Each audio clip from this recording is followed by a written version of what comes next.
마늘, 양파 1차 추비를 하는 그런 시기.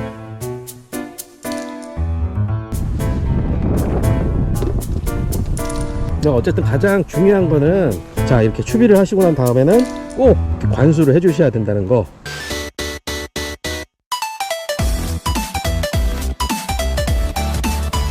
안녕하세요, 농밥밭TV 배묘가피 농장입니다. 자, 저는 지금 제 마늘밭에 나와 있습니다. 요즘에 바람이 장난이 아니에요. 뭐 지역마다 조금씩 다르긴 하겠지만 저희는 지금 경기 남부에서도 좀 서해 쪽에 가깝습니다. 그래서 그런지 어제 오후에 무슨 태풍이 온 줄 알았어요. 바람이 엄청 불었습니다. 그러다 보니까 이런 식으로 마늘밭 부직포가 한 반쯤 이렇게 벗겨져 버렸죠. 근데 어쨌든 지금 시기가 3월 초순입니다. 3월 초순에 이쪽 같은 경우에 마늘, 양파 1차 추비를 하는 그런 시기가 돼요. 물론 저 따뜻한 남쪽 지역 같은 경우에는 이제 1차 추비가 끝났을 수도 있겠지만 어쨌든 중부 위쪽 이쪽을 기준으로 말씀드린다면은, 자, 마늘 양파밭 같은 경우에 3월 초순에 이제 1차 추비를 하고요. 그 다음에 한 3월 중순에서 조금 지났을 때 이제 2차 추비를 하고, 마지막 3차 추비는 4월 초까지, 4월 중순까지 뭐 해도 괜찮다고는 하지만 아무래도 이제 날씨가 점점 따뜻해지다 보니까 4월 초까지 3차 추비는 하는 게 좋을 것 같습니다. 그러니까 추비가 늦어지면은 이 마늘이 벌마늘이 많아질 확률이 높아져요. 2차 생장이 일어나서. 그렇기 때문에 이 마늘 양파밭 추비를 하실 때 늦었다 싶으시다면은 그냥 추비를 하지 마시고, 아무리 늦어도 한 4월 초순까지는 그때까지는 이제 추비를 맞춰 주시는 게 좋다, 이렇게 말씀드리고 싶고요.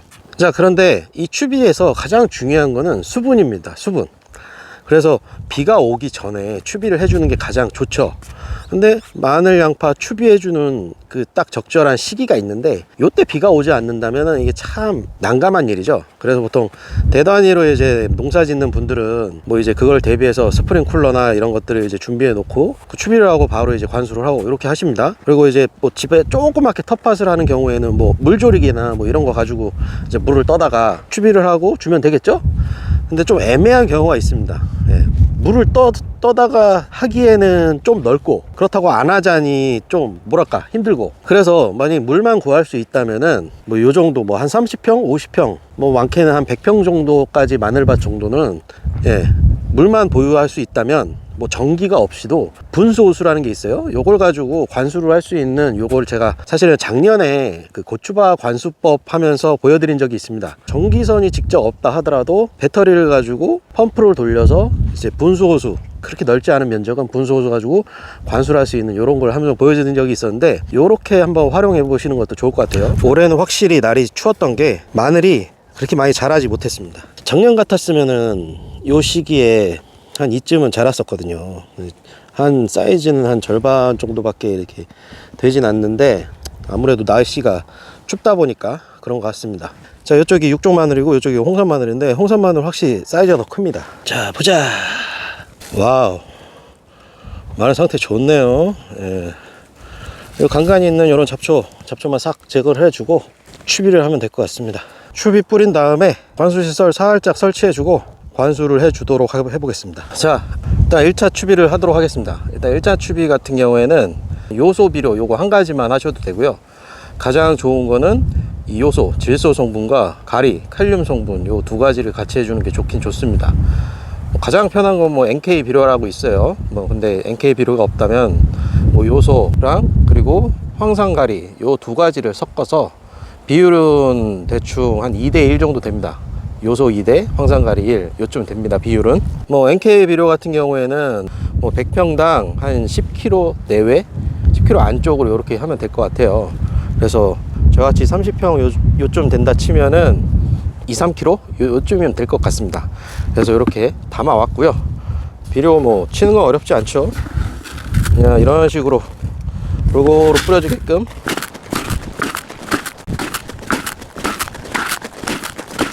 일단 이렇게 물은 준비가 됐고요.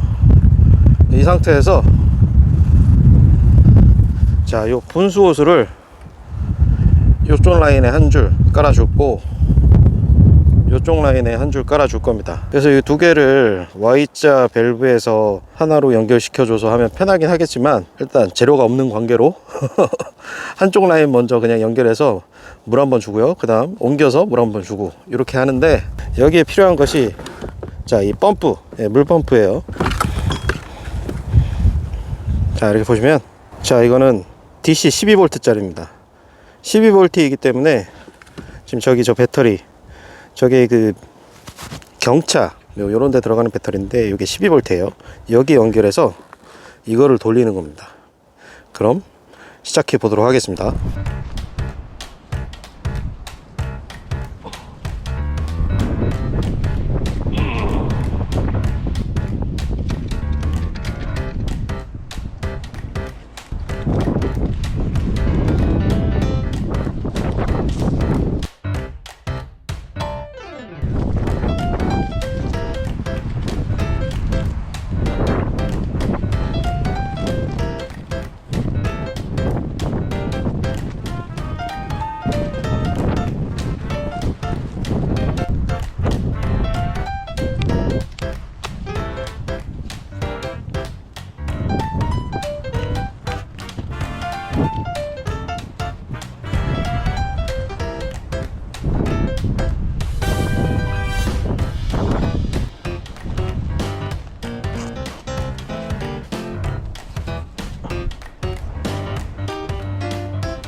오케이.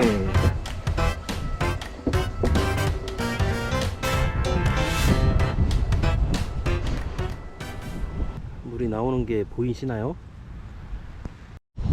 자, 물이 들어가는 곳과 안 들어가는 곳 차이가 나죠? 예. 우후. 자, 이런 식으로 12V 짜리 펌프를 돌려서 배터리를 사용해 가지고 이렇게 관수하는 방법도 있습니다.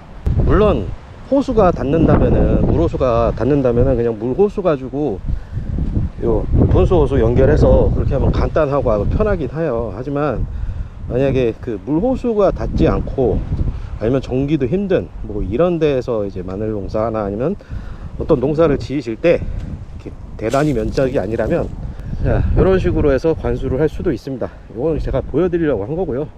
저는 사실 물호수가 여기까지 다 와요.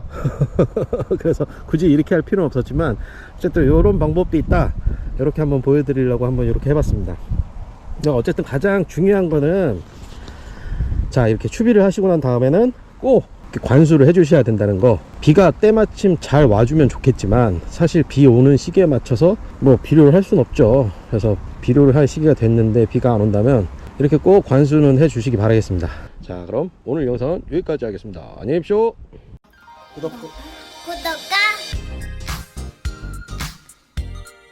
안 돼요.